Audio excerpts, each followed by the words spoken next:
Welcome to the Piston Fanatic. I'm your host, Dave Dalton, and I'm excited to share my passion and perspective of our Detroit Pistons as we go on this fantastic voyage together. I've been a diehard Piston fan since the days of Dave Bing and Bob Lanier. I've also been the varsity basketball coach of a very successful program in northern Michigan. I want to thank all of you, so many of you, for listening. Had a great episode yesterday after the Pistons dumped the Rockets, but thank you again for listening. So after the episode got over, I was talking to my brother, and both my brothers listen to my podcast a lot. And I said to him, I felt real bad because I did the podcast and it turned out pretty well, I thought, but I did not talk about Amen versus Ausar. And that was a big thing about that game. And so anyway, he said, well, just jump on today and do a small episode. So that's what I'm going to do. I'm going to talk about Amen versus Ausar. And I'm going to talk about some other things, some more fallout from the game last night, some more thoughts I had about the game last night. But what a game it was. We beat the guys there, supposed to be one of the best teams in the West and all the NBA. And they have all this size. And then, like I said, yesterday, if you haven't seen the episode, go back and watch it. But they started, 6'7", and then four guys that are 6'11" or taller. And what did we do? We outscored them in the paint by 52-38 points in the paint. We out-rebounded them 61-57. And again, our best rebounders, Duran and Stu, hardly played. So anyway, but I'm going to talk about some of those things. But I'm going to first talk about Amen versus Ausar. And they're both gifted players. But a big point, I listen to all these podcasts. I watch all this stuff on TV. And Amen is getting all this hype as how great he is. And then the ESPN comes out with the top 100, and Amen is number 37, which is really, really high. It's hard to be number 37 in the NBA. The league is so full of players. You can think that sounds like it's a big number, but it's not. There are so many good players if you start adding them up. But Asar's not even on the list. He does not even make the top 100, and they got a bunch of experts, and they tally. I mean, these are guys that don't know anything, but it's just he's not even in the top 100.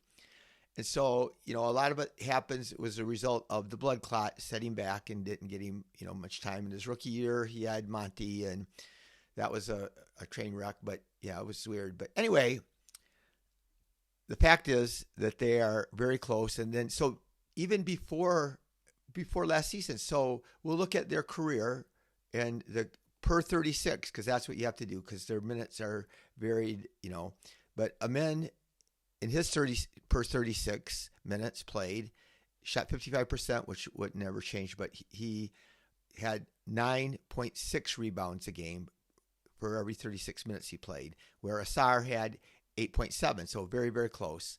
Amen had 4.2 assists. Ausar had 3.2 assists, which is very close. Amen had 1.7 steals. Ausar had 2 steals per game. Amen had 1.3 blocks. Ausar had 1.2 blocks. Amen averaged 15 points a game. Ausar averaged 14 points a game. So they're virtually the same. And, of course, even Ausar had less usage than what Amen did. They put the ball in Amen's hands more than what the Pistons put the ball in Asar's hands. Well, this year, we're putting the ball in Ausar's hands more, and I think that's going to happen even more, especially since with Ivy out. So Ausar is going to get a lot of chances to handle the ball more. The last 2 games he's had high numbers of assists, and I think he's had only 1 turnover in each of the last 2 games. So he's looked really well, and that bodes really well for him.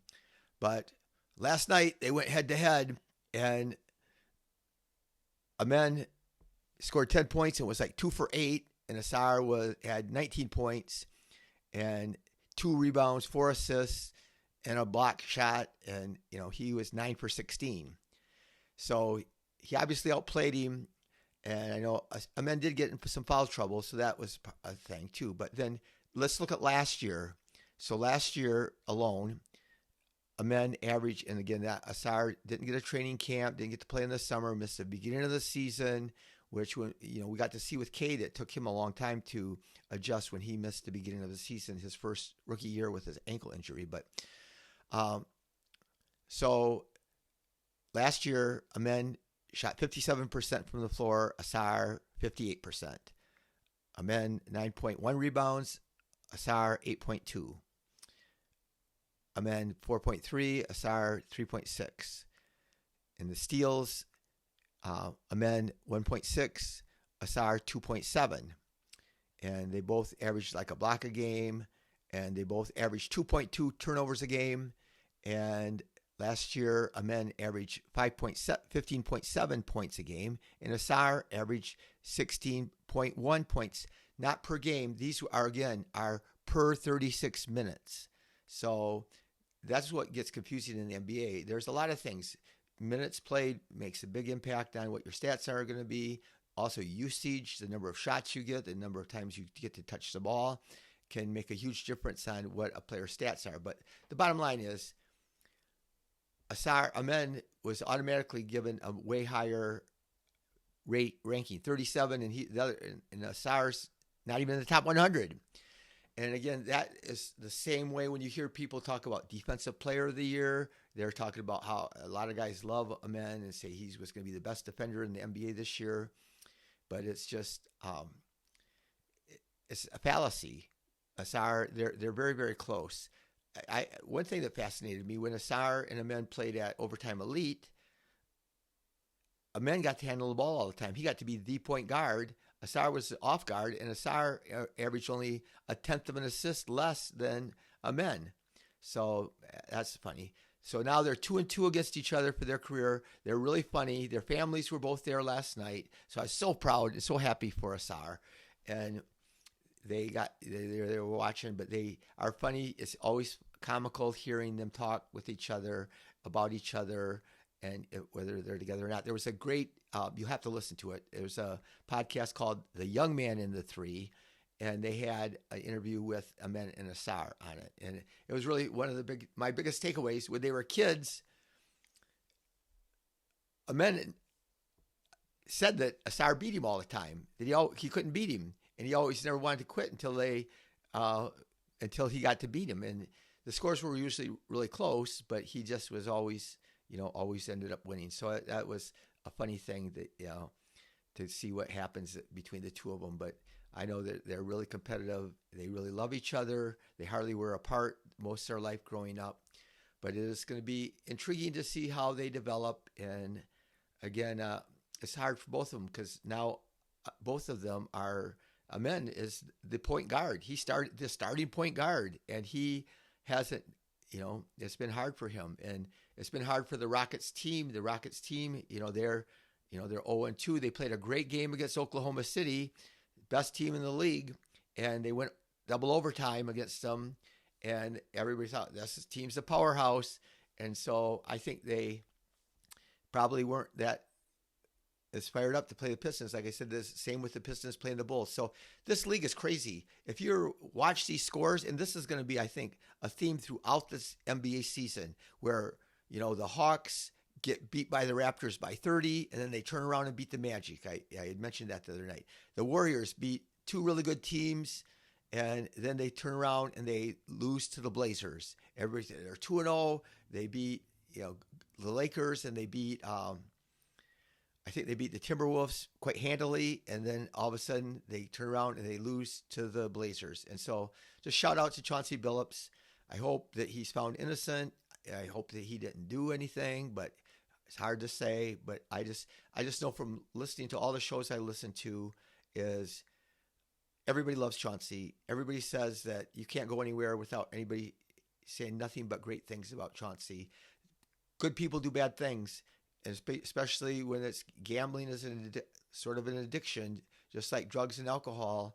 And I mean, I'm not going to judge or not. I don't have no idea what really is going on. All I know is the way I watched Chauncey handle every interview, watched him every second on the court, and how he conducted himself and handled himself and how he treated people. He loves to coach. I mean, I've heard him talk. He loves the game of basketball. So we'll just hope that he's found innocent, but it is a terrible thing for the NBA. But anyway, I just wanted to also reiterate about what we overcame last night. So it's tough. It's too bad. Injuries, play a huge part in how the NBA turns out. And they, when you have injuries, you have good depth to overcome it. And obviously our depth really came in handy. And JB says that we got great depth. He said it before training camp. This is going to be hard decisions, but it's really tough when you lose Ivy, who is going to be our second leading scorer, our backup point guard, and a really integral player to our team. And then we lose him. And, well, who do we got to back him up and to do what he was going to do was Karis LeVert. And then now LeVert has missed time. And who knows, he played in that the Bulls game some, but he hasn't been 100%. So then Marcus Sasser, who everybody thought, Marcus Sasser, a lot of people, including me, I think that he's good. I think that I should do a little episode about him and show you that he is even a better ball handler and better at assists than what people think. But we lose we don't have all three of them are gone. But I love Dennis Jenkins. I love what he did on the court last night. I was hoping he'd get to play. And, Chaz Lanier came out there, knocked down a big shot. And not quite as high, but Javonte Green came in and he did well last night. He didn't shoot great, but he was pretty tough. But, another guy that, Ausar and Holland can both play the two, and really technically so can, he probably started at the two technically last night, was Duncan Robinson. But Ron Holland, this can't get lost. What a game he had last night. So it stinks. He's got to be smarter. He's not smart about not fouling, and Ausar's got to get smarter about not fouling. But because Holland last night played 12 minutes, 11 points, 5 rebounds, 3 assists, and 2 steals. He was everywhere. He wasn't quite as impactful, especially in the first half of the Bulls game, but he was making plays happen. But he just never backs down. He tries to agitate, and of course, Durant was going to get every call when Holland was guarding him, but he's not afraid. So that's another thing. But the last night our bench scored 43 points. 43 points. We killed them in bench scoring, of course, because all of our starters were out of the game, and so we do have to get smarter. People, especially, I know I used to say this about Cade. When you got one foul in the first quarter, you have to be smart. You can't make, like I said, Stu set a pick like 50 feet from the basket and moved on to pick and got his third foul with 10 minutes left in the second quarter, and Duran out of the game. And, we just got to be smarter. And Amen, I mean, get this goofed up all the time now. Ausar and Holland are both, that is their big talent, is how they make things happen and how much chaos they cause on the court, but they got to try to do it without fouling quite so much. But so we got this rivalry with the Rockets. I hate the Rockets, but a big part of the reason I hated the Rockets was Jalen Green and Dylan the Villain Brooks. Those were the two players I hated the most on the Rockets team. So the last couple of years, I really disliked them, but now I still don't like them. And like I said, Şengün I thought was, garbage last night, the way he acted and reacted to things. And we really did a great job of shutting him down. But, Javonte Green was only 2 for 6, but he made a 3, and he's a competitor. He's out there scrapping every second. So, one thing I wanted to say, this is, I don't know, it's neither here nor there, but I really do believe that there's something about Paul Reed that JB doesn't really love. Because last year there would be times when Duran or Stu were hurt, he would hardly play B-Ball Paul. They'd play those other two guys. If one of the other were out, they would play him like 13 or 14 minutes. And it didn't make any sense to me. And because he would go out there and he would get rebounds and blocks and steals and assists, and he just did what he did last night. And so, but there's things about coaches, and I'm sure, I know I was guilty of it. There were certain players that there were reasons that, whether it's things in practice or things on the court, that kind of rubbed me wrong, or that rubbed these coaches wrong. And I see it in the NBA. I mean, old school coaches that are considered 2 of the top coaches in the league.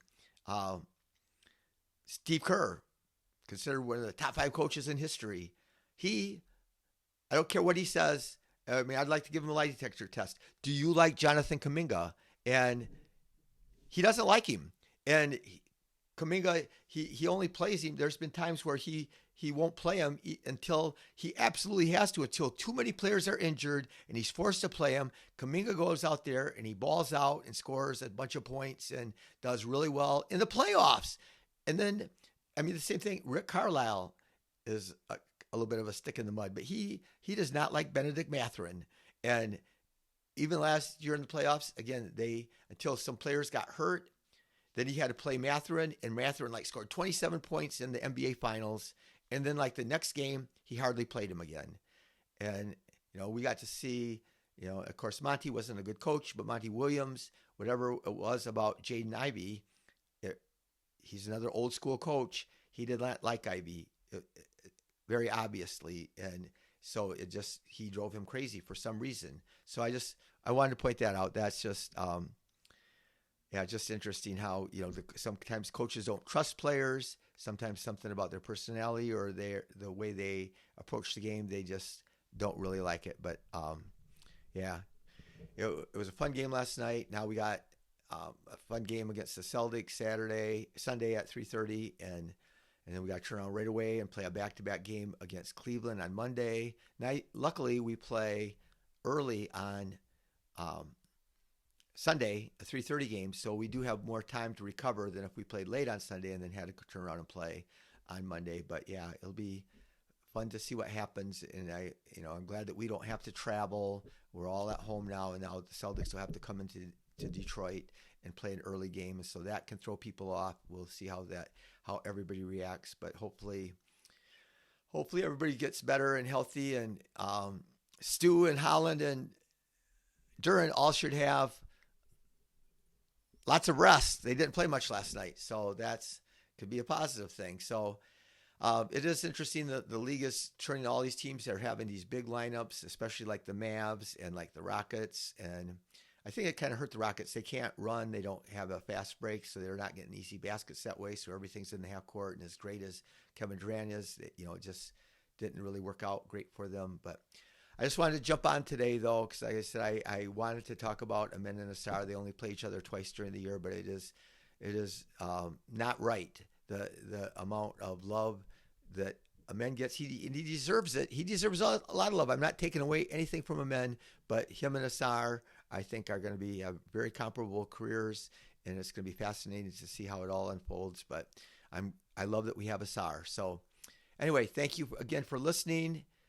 Thank you for being the reason that someone feels cared for and loved, and go Pistons.